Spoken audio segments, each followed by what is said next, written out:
So on Sunday, I was preaching from Colossians chapter 1, verse 9 to 14.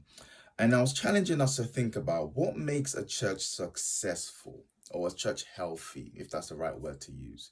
And I was challenging us to think about, I don't necessarily think it's a church that has the biggest numbers or has the best programs, has the best music, or has the most entertaining preaching.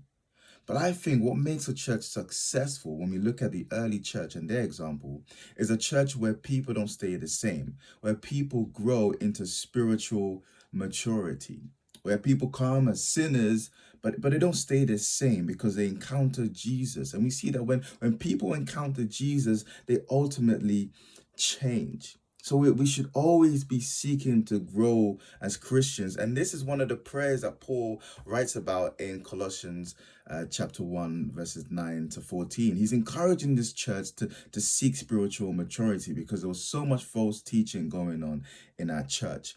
He was encouraging them to know the knowledge of who God is in his will in all spiritual wisdom and understanding. He wants them to grow in the knowledge of who Jesus is so that they can be transformed by Jesus. So my message for us was really to encourage us to seek spiritual maturity.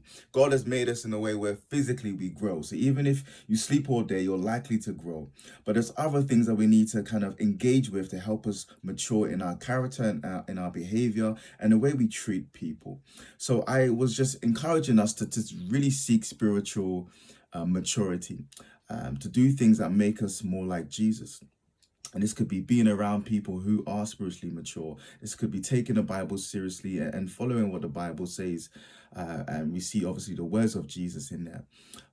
And just being a people that are just not staying the same. We're not settling for just staying the same, but we're improving in our behavior and our personal holiness. So that is my 90-second sermon. A bit over, but hey.